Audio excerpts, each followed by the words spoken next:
is a brand new show that you can stream, dropping that knowledge like a guillotine. You about to score big like a touchdown drive, because Rickie New York is about to go live. So subscribe now and do not settle. We taking YouTube content to a whole new level. We got the best roster at every position. These are the brand new Jets. So please stop your bitching. If negativity's a problem, we got the solution. It's called the next step and just fan evolution. Football is back. You better brace for collision, because Rickie New York Live's gonna smoke the competition. It's time for some action. Someone hit the lights, cause it's about the fans of the green and white. Opinions that are stronger than a mountain of steel, and a mouth that's faster than hell on wheels. Yo, a war of words, no one will survive. A war of words, no one will survive. A war of words, no one will survive. Going up against Rickie New York Live. A war of words, no one will survive. A war of words, no one will survive. A war of words, no one will survive. Going up against Rickie New York Live. Free agency is only 1 week away, and the NFL draft, in which the New York Jets have 4 of the first 44 picks, is looming large. So, how exactly can Aaron Glenn transform this Jets team into winners? We're going to talk about it tonight. So, let's get fired up.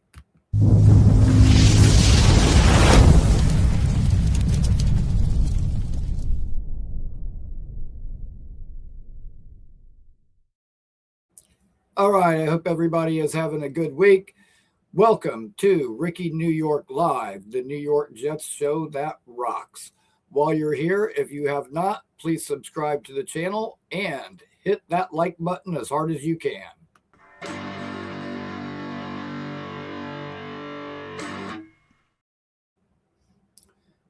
Before we get into the Jets business, I wanted to, first of all, congratulate Artie, who won our February 28-day giveaway, the signed Curtis Martin photo. Luppy, who won the month before that and won the Garrett Wilson helmet. Garrett Wilson helmet is on the way to Luppy now. And thank you to everybody for your support. It means the world to me that you guys tune in and listen to me rant about this team that drives us all crazy. And this month, we have our March giveaway. Every single caller from every single show gets entered for a chance to win a kick-ass Rickie New York style Flaming Skull Jets jacket.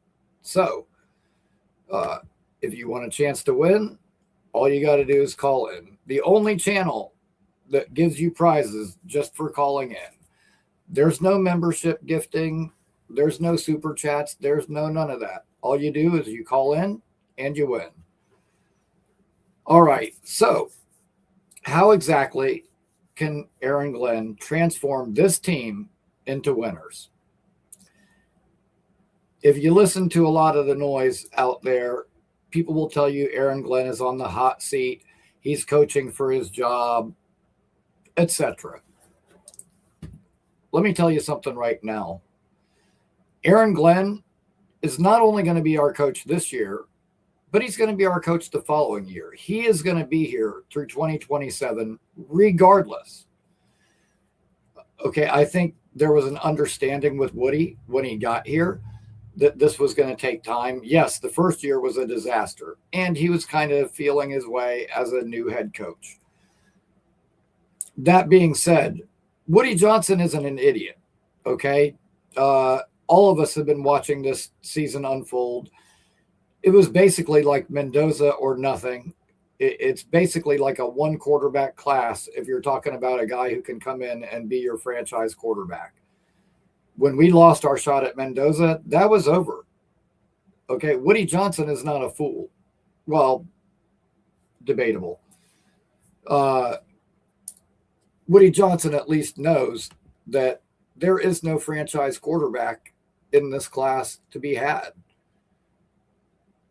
That's just a fact. So Woody Johnson knows that problem isn't getting solved this year. So I just do not see him parting with Glenn anytime before that. This week, Jake Asman had on Rich Cimini. And when he was talking to Rich Cimini, Rich said something interesting.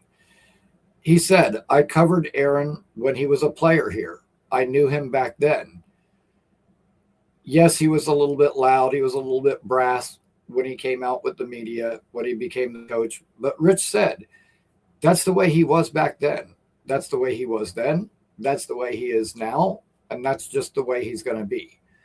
He is what you see. He is authentic. And yes, a lot of the things he says when he says it's coaching, he puts the target on his own back. He'll take the bullets for these players. And you know what? That's what a good coach should do. Now, all that gloom and doom narrative that people have, well, you know me. My blood type is B positive. Okay? I have faith in this regime to get things turned around. And I'm going to tell you exactly how the New York Jets can transform this roster. People will tell you, oh, nobody's going to want to come here. This organization is a joke. And guess what? There's a lot of other bad teams players could go to that don't have 9 top 50 picks. Like, let's say that we improved this year to the point where we win 7 or 8 games. And that has us picking somewhere between 8 and 12 overall next year. That is still 9 picks in the top 50 to 55 players between this year and next. 9. That is like 9 surefire starters. That is like a third of your roster. We can easily turn this thing around. That huge influx of talent that we're about to see between these next 2 drafts, that'll be enough to attract some free agents here. You're not going to be able to go to a lot of teams where they can say, we're going to put 9 first and second rounders around you within the next 2 seasons to make sure that this team succeeds. No other teams can say that, period. And by the way, before I get any further with this, let me just say, if I see one more person post or complain or say that, oh, we need to trade back to get a 3rd round pick because we don't have one, I don't even know how I could make this any simpler. Okay, we have 2 firsts. We have 2 seconds. Yes, we don't have a 3rd. Most team has 1 pick in each round. We've got 2 firsts and 2 seconds. That's better than a 1st, 2nd, and 3rd. I don't know what some people aren't getting about that. Imagine a 1st round pick is a $20 bill. A 2nd round pick is a 10. A 3rd round pick is a 5. And a 4th is a 2. Beyond that's a 1. How much money do you have if you got 2 firsts and 2 seconds? You got $60. How much do you have if you have a 1st, 2nd, and 3rd? You got $35. I guess if I put a dollar value on it, maybe it'd be easier for some folks to understand. But missing a 3rd isn't a big deal when you got 2 firsts and 2 seconds. At any rate, free agency is upon us. Free agency is going to tell us a lot about what this team is going to do in the draft. For instance, if we bring in a receiver, we know we don't have to go receiver early. If we bring in a veteran linebacker, we may not have to go linebacker early. The same thing with safety. This free agency period is going to tell us a lot about what the team is going to do in the draft. Now, when it comes to the draft, there's been a lot of speculation. Arvell Reese, Sonny Styles, David Bailey. Who will the Jets take with that number 2 overall pick? And I went back and forth on this a lot. Okay, then watching the combine, which I don't really put much stock in at all. However, watching the drills where they were doing the change of direction drill, and David Bailey like slipped and fell every single time he tried to like stop on a dime and change direction. That was alarming to me. If he's going to play outside linebacker and he's going to play out in space, he's going to have a better change of direction than that. I don't know if he had on the wrong cleats, what the deal was, but that did not look good. The other thing is David Bailey's run defense has come into question. Dude, we've already got Will McDonald, who is not a great run defender on the other side. The Jets, one of the Jets' biggest problems, the Jets' defense, biggest problems over the last few seasons, for as long as I can remember, is the inability to stop the run. This defense could not stop the run. Fact, since Darren Muji has been here, he has traded for not one, not two, but three defensive tackles. We just traded away Jermaine Johnson, a former first-round pick, for Devondre Sweat, a former second-round pick, but a big space-eating guy in the middle that can be our defensive tackle in a 3-4. But back to the prospects. This is the thing. David Bailey, say he gets you production as a pass rusher, but his run defense never really develops. Now, all of a sudden, you're talking about a rotational player, a guy that only comes in on passing downs to rush the passer. And on early downs, he's probably not going to be on the field. I don't want to use the number 2 overall pick on a part-time player. I just don't. Now, Arvell Reese is not the pass rusher that Bailey is right now. He can develop into that. But what he is right now is he is already a very good off-ball linebacker. And that's the thing. If Bailey doesn't work out, he just doesn't work out. If Reese doesn't develop into the, premier pass rusher that we all think he can, you still got yourself a really good off-ball linebacker that's very good at doing multiple things. And I'm not going to call any of these guys generational. That word gets thrown around a lot. However, what some of these guys are, they're not generational. They're glenerational. Arvell Reese, a good candidate. Like I said, he's already a very good off-ball linebacker. This kid is strong. He is only 20 years old, and he manhandles guys that are much bigger than him. I mean, the strength of this kid is unbelievable. And if he can do that now at like 243, what's he going to be like when he adds another 10 or 12 pounds and he's 257? He's going to be unreal. Fluidity. He has got tremendous movement skills, good lateral movement skills, quick. He has got good instincts. He's got an incredible feel for the game, able to, read and react quickly to diagnose what the other team is trying to do. This kid has got massive upside. Now, I don't think they're going to go this direction, but Sonny Styles, he's been one of my favorite players all along. He blew up the combine. Not a surprise in the least bit. This is a generational guy. Brains, extremely high football IQ. I cannot even begin to stress that enough. This kid, he is very astute. He is very focused. When you listen to him speak, he is very well spoken. Everything is well thought out. He's very deliberate in the way that he speaks and in the way that he conducts himself.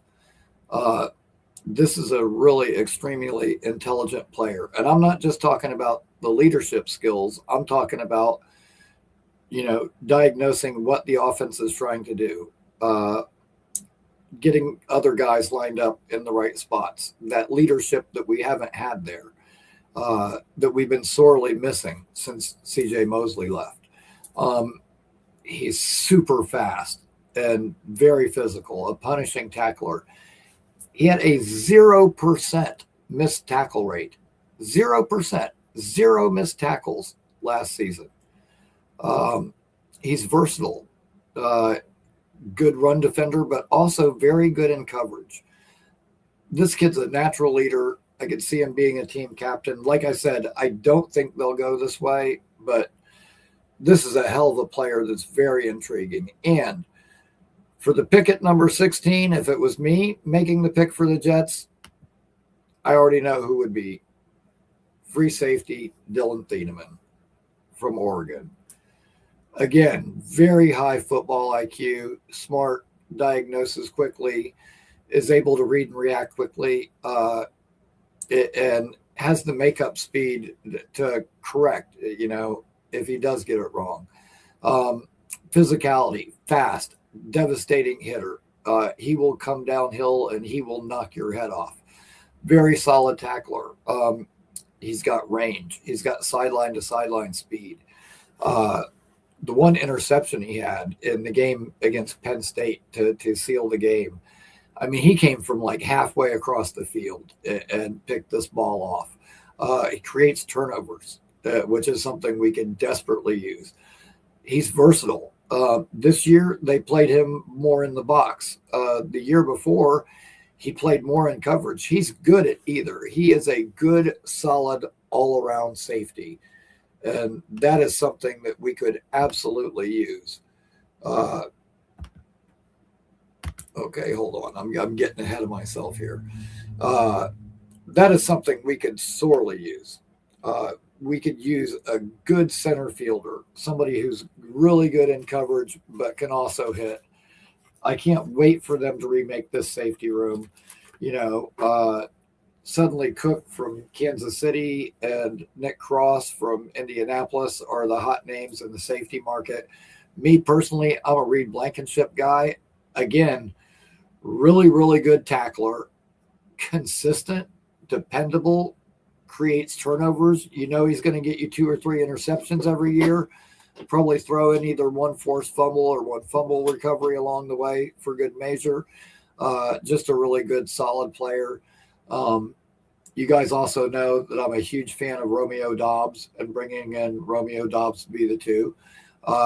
Just like I mentioned, Sonny Styles had 0 missed tackles. Romeo Doubs last year had a 0% drop pass rate. He dropped no passes at all. 0. Zilch. Again, consistent, dependable. Guy just makes plays. He's a chain mover. He gets you first downs. He's a very productive player. And I think he's just what we need opposite Garrett. Now,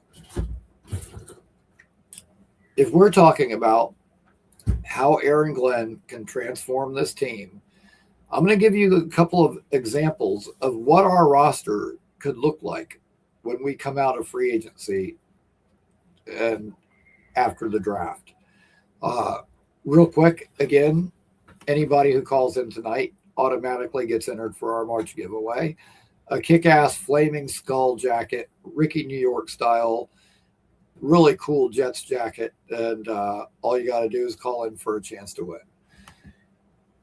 Anyways, what our roster could look like post-free agency, post-draft. I'm going to give you different combinations of safeties and corners. Here's 6 different combinations. Starting at the top left, Gerard McCoy, draft pick from Tennessee, A.Z. Thomas, Jarvis Brownlee, Cook from Kansas City, and Malachi Moore at safety. Or below that, Mansour Delane, consensus number 1 corner in this draft, and A.Z. Thomas with Brownlee, and A.G. Halsey, and Nick Cross at safety. Brandon Sissy and A.Z. Thomas at corner with Charles Dennings in the slot. Malachi Moore and Minka Fitzpatrick as safeties. Moving to the top right, Colton Hood and A.Z. Thomas with Jarvis Brownlee, Dylan Thieneman, Reed Blankenship. Below that, Brandon Stevens, A.Z. Thomas with D'Angelo Pons in the slot, and Kamari Ramsey, Malachi Moore. Like, you get the point. And there's another combination at the bottom with Takario Davis, AZ, Devin Marshall in the slot with Jaquan Brisker and Dylan Thieneman. Like, there's a lot of different combinations that we could end up with post-draft. Same thing with defensive line and linebackers. Most of these you'll see have Briggs, Sweat, and Phillips up front. Arvell Reese, Will McDonald with Anzalone and Sherwood. Same combination. R. Mason Thomas and Will McDonald with Sonny Styles and Sherwood. David Bailey, Will McDonald, Leo Chanel and Sherwood. Yeah, I mean, there's so many different combinations. And there's a lot of combinations that I didn't even get to here. Briggs with Caleb Banks and Phillips up front. Zion Young and Will McDonald with Demario Davis and Sherwood. Arvell Reese and Will McDonald with Jacob Rodriguez and Sherwood. Like, there's a lot of different combinations. And lastly, we'll get to the O-line and the wide receivers and tight ends. You could have a line with Linderbaum and Pregnon added to the guys that we have now. You could have one with Sam Heck and Olivenga Ione added to the guys we have now. We could have one with Tyler Biadasz and Chase Basantis added to the guys we have now. The offensive line is very close, and we could put the last couple of pieces there easily. Wide receivers and tight ends. We could be looking at Garrett Wilson, Romeo Dobbs, like I want, with maybe A.D. Mitchell, Jacoby Lane battling for the 3 spot, and Justin Jolie to go along with Mason Taylor. You could have J.W. Carnell Tate with A.D. Mitchell and Deion Burks battling for the 3, with Max Clare, another Ohio State product, and Mason Taylor at tight end. Or you could have G5 and Lemon with A.D. Mitchell and Skylar Bell, Isaiah Likely and Mason Taylor at tight end. Like, that just goes to show you. And there's a ton of good players that I didn't even mention in here. C.J. Allen, the linebacker. Josiah Trotter, the linebacker. Jake Golday, that linebacker class is deep. The safeties, another deep class. There were lots of defensive tackles. I didn't mention Caden McDonald. I didn't mention Peter Woods. I didn't mention Lee Hunter, Daryl Jackson Jr. There's like a lot of really good defensive tackles. Wide receivers, Denzel Boston, Malachi Fields. There's other guys that I didn't even get to. So there are even way more combinations than that. So what I'm saying is, with all the picks that we have, like, these truly could be franchise-changing drafts that we're about to have. And I think with the amount of draft picks that we have, that is going to lure free agents here as well. So I'm actually really excited. I'm looking forward to this thing getting turned around. I've said all along, I think Aaron Glenn's the right guy. I think Darren Muji is an awesome GM. I really like all the trades he's made. I like the pieces that he's added. It's obvious that he knows the type of players that Glenn wants and the type of players that fit that scheme. And I will be glad just to return to relevance. You know, it's been a long time since we were contenders, and we're way past due. I like Muji too. You know, I think I think he's got a lot of potential, and I'm excited, man. Like, their first draft, I think they did really well in their first draft, especially not having their own scouting department here. And dude, I'm looking forward to having a competitive team again. You know, If you're like me, you go out and people say, "Oh, you're a Jets fan." I'm sorry, that's I hate comments like that. I'm tired of hearing that shit. Every time somebody says, "Oh, you're a Jets fan," I'm sorry. It, I'm I just think like Thanks for the concern, Dick. I'm over it. I'm over it. Uh, I'm ready to get this thing back on track. And you know what? That starts 1 week from now. Next week, free agency will be here. And you know how that goes. Honestly, a couple of days before that, when the legal tampering period starts, which is Monday, uh, we'll get the news then. We'll hear so and so has agreed to a deal with the New York Jets. I'm going to tell you right now, Alex Anzalone, linebacker from Detroit, is going to be a New York Jet. He's already said he wants to reunite with Glenn. He played for Glenn 4 years in New Orleans and 4 years in Detroit. The only year of his career he didn't play for Glenn was last year. And listening to him talk, Boy Green mentioned this earlier on his show, when Glenn was calling plays, and he was the mic linebacker, he had the mic in his helmet. Sometimes Glenn would call a play and Anzalone would literally finish his sentence. He knew what plays Glenn was going to call before he called him. He knows what Glenn wants to do on defense. And you know what? He might not be the youngest or the best player, but he's a good, solid, productive player who is a smart player and who knows Glenn's system and who can help these young guys. And so, honestly, I am all for that. And yes, Valerie, we do need to get a quarterback. Now, me personally, you guys know I'm a big Malik Willis fan. And you know what? It's interesting now because now I'm hearing a lot of chatter that the Vikings actually want Kyler Murray. I'm not sure why, but they do. And it seems like some of these quarterbacks might already have destinations. And so if that's true, Arizona is probably one of our biggest competitors to get a guy like Malik Willis. Other teams, they don't have the money. Like Miami, they've got $6 million to work with. Now they're going to cut some guys. They got rid of, they're going to probably end up cutting two at some point. That's going to end up costing them money. But the New York Jets could find themselves in a really good position as far as that goes.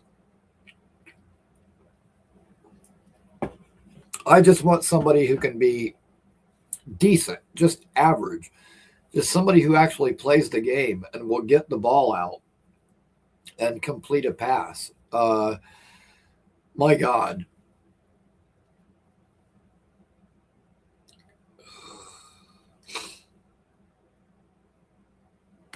Okay, here we go. If the Jets draft Ty Simpson at 16, you will feel shitty. If the Jets draft Ty Simpson at 33, you will feel not quite as shitty.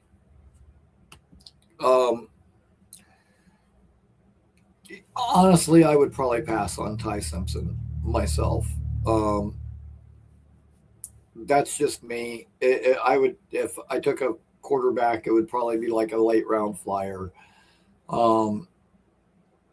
Initially, I probably would have said a guy like Taylor Green, knowing that Glenn kind of likes the mobile quarterbacks that can run. However, with Frank Reich here, I would probably lean more like Sawyer Robinson. I mean, kid's 6'6". He is a pocket quarterback.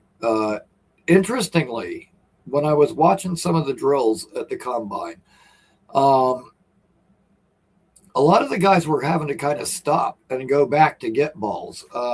Drew Aller, Garrett Nussmeier, a lot of those guys, it seemed like they were underthrowing guys in those drills. The one guy that was not underthrowing the receivers, where the receivers were actually having to like reach out and try to get it, where the guy had a big enough arm to lead him, was Sawyer Robertson. And now I'm not saying that he's the end all be all, far from it. But the way I look at it, you get a guy like that this year, more of a developmental type project guy. And if he develops into your long-term backup, fine. Then that's one need taken care of. And backup quarterback's important. Look how many quarterbacks were hurt last year. Look how many backup quarterbacks played. I mean, we used three. We've used three quarterbacks a couple of years in a row. So backup quarterback is still important.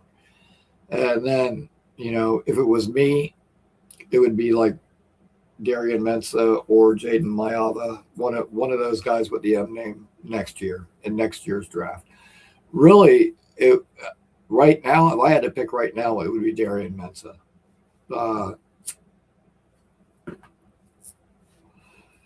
I'm really curious to see how he does this year in Miami and if he can like take another step and develop his game even more. So that's going to be curious to see. But we're going to be in good position. They're even if the quarterback class, like say some of the guys don't have the years they're expected to have or don't necessarily develop how people think they will, just the sheer number of quarterbacks that will be coming out next year makes it a better class than this one. I mean, this class really was. It was a one-horse race, but unfortunately we ain't getting that one horse. Looks like he will be going to the Raiders. Ironically, I've been reading all day. The Raiders were asking for the Sauce Gardner package for Max Crosby. They wanted 2 first-round picks and a player. No team was willing to pay it. How nice is that? The Jets actually pulled off a trade that other teams cannot replicate. That's nice. That's a nice feather in the cap for Muji. Now, I guess they've dropped their price down to 2 first-round picks without a player. Dallas was said to be in the bidding, and since then, they have moved on. They couldn't afford the price, didn't want to pay the price, rather. And are going to now try to target Trey Hendrickson, who has come out and said that he would like to play in Tampa Bay. So I don't know how that's going to work. At any rate, by the way, another free agent that a lot of people aren't mentioning, but they probably should be, another former Aaron Glenn protege, Detroit Lion defensive end, Al-Qaeda Muhammad. Guy had 11 sacks last year. He's a free agent and another guy who would like to reunite with Aaron Glenn. Could be nice depth at that defensive end position, productive player. And that could be our replacement for Michael Clements. Get him out of here. And that's the other thing that I want to accomplish with this draft is in those later rounds, when we get to round 5, 6, 7, I want to get some depth pieces where we don't have to see a Michael Clements or Watts or McGregor or any of those guys again, period. Okay.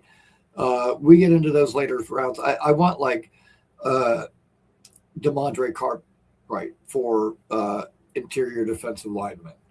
I want a guy like Aiden Fisher or Eric Gentry as, depth at linebacker. I want Mikhail Kamara or somebody as a backup defensive lineman, and we can get rid of Watts. Like, I want to add some depth. So it's going to be interesting to see what they do. I mean, 16 is going to be the really interesting pick. Now, in my previous mocks that I was doing, I was taking like Dylan Thieneman at like 33. Like, dude, he's not making it to 33 now. There's no way. So Now I'm up in the air. It's, do you take CJ Allen, the linebacker, who's a natural leader and a very good player? Pro comp Roquan Smith, can't go wrong with that. I don't think so. If we sign like an Anzalone or Demario Davis or Leo Chanel or one of those guys in free agency, I don't see us taking a linebacker early. So now, to me, like that 16 pick, and unless Carnell Tate or Lemon or somebody drops unexpectedly and makes it there, Sonny Styles, something crazy happens, that's not going to happen. So Sonny Styles won't make it past 5. Saleh could take him at 4. If he doesn't, Harbaugh will probably take him at 5. But yeah, unless somebody unexpected shows up there, the two choices for me at number 16 are either Olivenga Ione, the guard from Penn State, and put one of the finishing pieces on our O-line and have a dominant O-line. Dude, like this guy, he's got nasty to his game. He's talk about a punishing tackler. This guy's a punishing blocker. Absolutely ferocious. And it's hard for me to think about taking somebody other than him. But, dude, I really like Dylan Thieneman. I like his speed. I like his range. I like his physicality. And God knows we've needed help at safety forever. And I know that the Jets will probably prioritize safety now with Glenn more than the previous regimes have. But I just don't know if they'll take it that high. But to me, it would be one of those two players. But, as I illustrated earlier, there's a ton of different options. There's a ton of different ways the Jets could go. And, for every combination that I showed you guys on screen, there's 3 or 4 more that I didn't show. I mean, there's literally dozens of ways we could go, both free agency and the draft.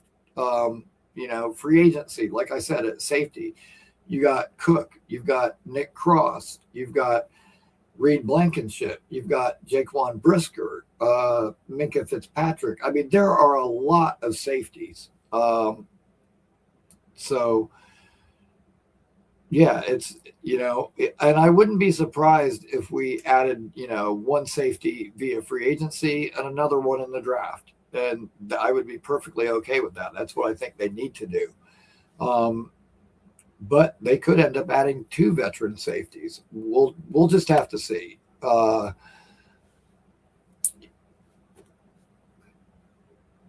And yes, with 33, we do have some leverage. That's the most traded pick in the history of the draft. Which 33, you got to figure it's like having an extra first rounder. So there will be some phone calls for that pick. And I can actually see them possibly moving out of that pick unless there's a player they really, really like that's there that they feel like isn't going to last until they pick again. But it's going to be awesome. It's going to be awesome to see what they do. And, dude, I'm highly optimistic. I'm very positive about the direction that this team is headed in. Tavondre Sweat was just a start, people. Good things are coming. Good things are in store for us. We are going to have a lot to smoke and debate about. We are going to have a lot to talk about coming up. So, this will actually, no, I take that back. The next show will be on Tuesday, the day before free agency starts. So we'll have one last look at the pending free agents. Legal tampering will have happened, so we will have some news about people that have agreed to deals already for when free agency is official and they can actually sign them. But we'll get you updated with all of that coming on Tuesday. And then on the 24th of this month, I will be joined again by Boy Green. And I believe not this Saturday, but the next, I should be being joined by Dylan Terriman again. I've got to double check with him and make sure, because he had some things come up in his schedule, and we kind of had to rearrange when he was going to come on. But yeah, we got some good guests coming your way. We got some exciting content coming your way, and hopefully the Jets can make the right additions with these picks and bring in the right free agents. And I've got some really, really good news for you guys. But once again, I appreciate all of you guys, man. Thank you so much for the support. Thank you for tuning in. It makes it all worth it, you know, being able to come here and hang out and talk Jets football with you guys every week. Everybody, until next time, have a good night. Thank you all so much. Once again, if you have not, subscribe to the channel and hit that like button. And until next time, go Jets. Thank you. Good night. We love you all.